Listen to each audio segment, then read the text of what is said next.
Students, good morning. आज हम पढ़ेंगे क्लास 12th के हिस्ट्री का पार्ट जो लेसन है, सेकेंड लेसन पढ़ेंगे भारतीय इतिहास के स्वर्णिम पृष्ठ।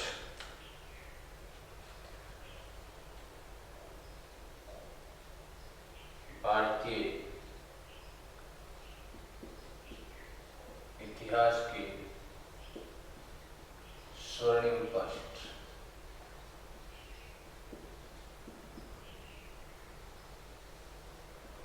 लेसन सेकेंड, अध्याय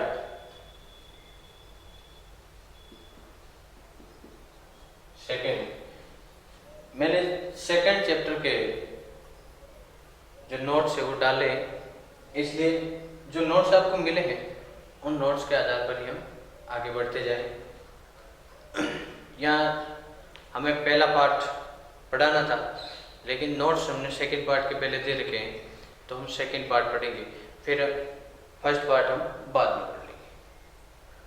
तो सेकंड पार्ट में पहला है मौर्य साम्राज्य की स्थापना, प्रशासन।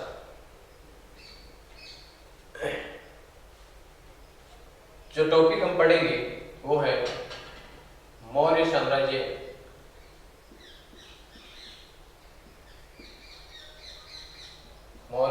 की स्थापना व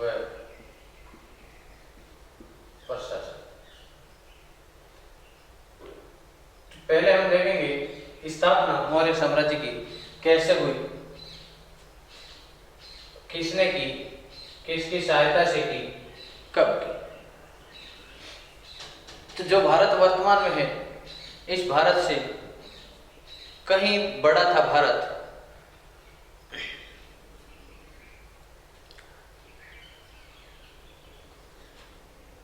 तो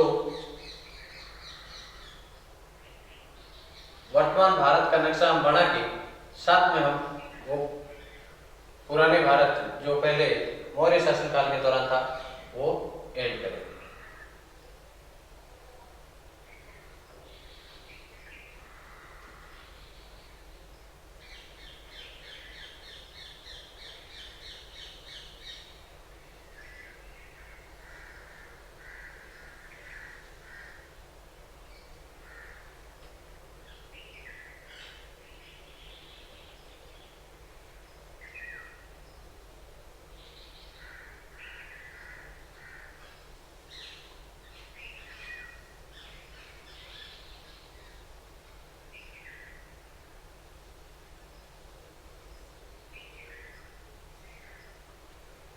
इस प्रकार अपने भारत का जो वर्तमान मैप है, और इससे जब मौर्य साम्राज्य स्थापित हुआ था उस वक्त, यानी उस वक्त और उसके बाद चंद्रगुप्त मौर्य द्वारा विजित प्रदेश वो अफगानिस्तान, ईरान तक पहुंच गए थे।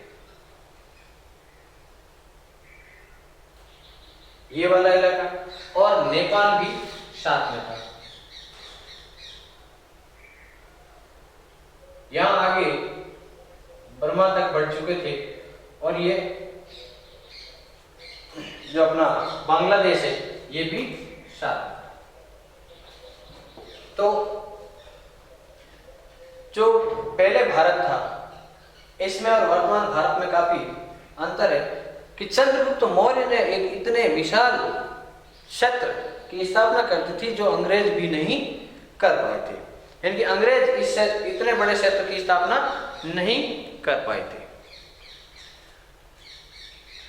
तो ये उत्तर में तो है, लेकिन दक्षिण में वो कर्नाटक के उत्तरी प्रदेश तक ही फैला हुआ था, यानी कि लगभग यहां तक ही फैला हुआ। उसके कर्नाटक पर अभियान की जानकारी है वो मिलती है। तो अब ये जानकारी हमें कहां से मिलती है, ये स्थापना कब हुई, इसके बारे में अध्ययन करते हैं। आपने ये बताया कि भाई उस वक्त ये इतना बड़ा क्षेत्र है वो चंद्रगुप्त मौर्य के अधीन हो चुका था। यहां पड़ता था मगध। मगध का शासक था घनान। जब मौर्य साम्राज्य की स्थापना हुई उस वक्त मगध का शासक था घनानंद शासक घनानंद। घनानंद को किसने हराया था? चंद्रगुप्त मौर्य ने। चंद्रगुप्त मौर्य ने नंद वंश के शासक, नंद वंश के शासक घनानंद, सीधा ये शासक घनानंद को परास्त कर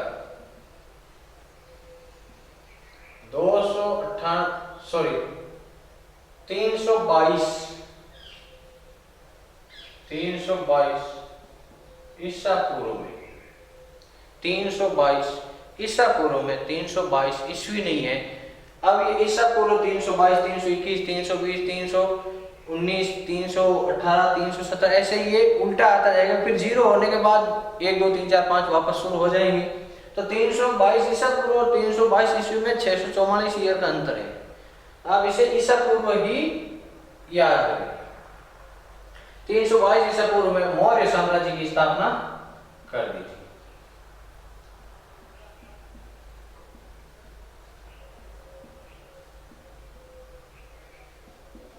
स्थापना की थी। अब ये मौर्य साम्राज्य की स्थापना चंद्रगुप्त मौर्य ने की, चाणक्य की सहायता से की, घनानंद को हराया था।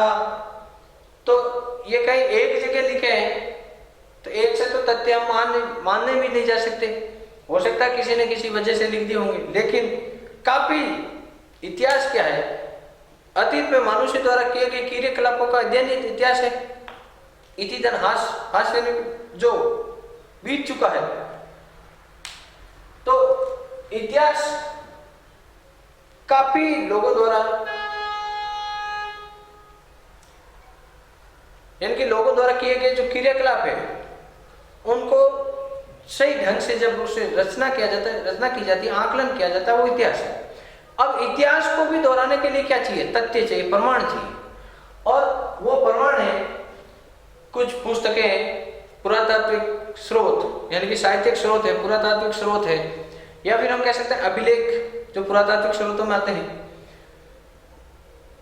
तो कौन कौन से हैं जिनसे ये जानकारियां मिलती है? तो उनमें सबसे पहले हम लेते हैं मेगास्थनीज की इंडिका। मेगास्थनीज की इंडिका, ये इंडिका उसकी पुस्तक है, इंडिका गाड़ी नहीं। मेगास्थनीज की इंडिका और कौटिल्य की अर्थशास्त्र, ये अर्थशास्त्र किताब का नाम है। इसमें अर्थशास्त्र इनकी जीडीपी, जीएनपी, एनएनपी, एनएनआई, ये एनआई ये नहीं थी।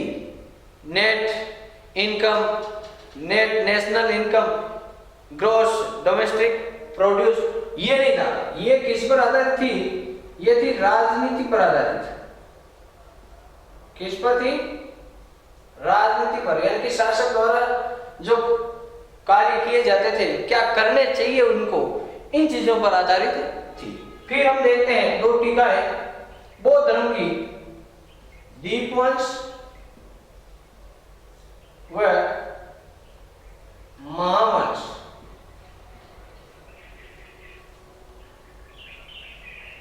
फिर हम देखते हैं अभिलेख।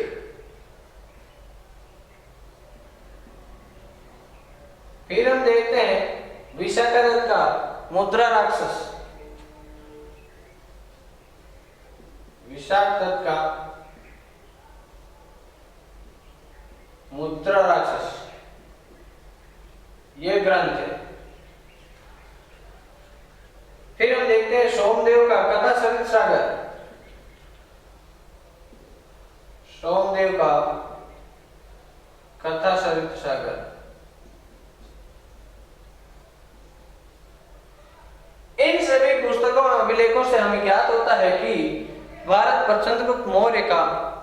शासन है या साम्राज्य स्थापित था। अब सबसे जो प्रमाणिक तथ्य देने वाली चीजें हैं कि ये दोनों चंद्रगुप्त मौर्य के दरबार में थे। मेगास्थनीज, जिसको सेल्यूकस निकेटर ने दार्शनिक के रूप में भेजा था। जो सेल्यूकस निकेटर था वो मैसिडोनिया का शासक था। लिख देता हूं मैं आपके लिए, मैसिडोनिया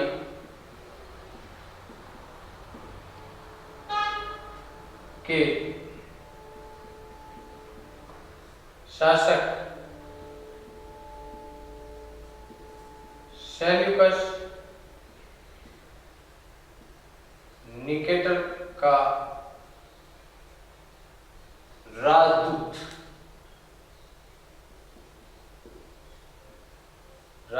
के रूप में।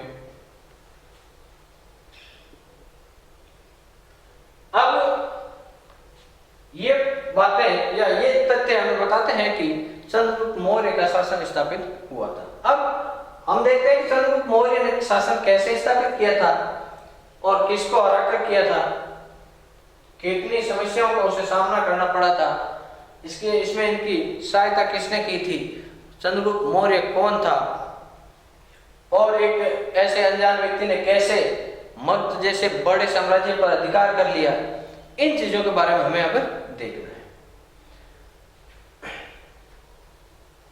तो मगध पर शासन कर रहा था घनानंद, और घनानंद का समकालीन था कौन, जिसे सिकंदर महान के नाम से जाना जाता है। कौन था? सिकंदर महान।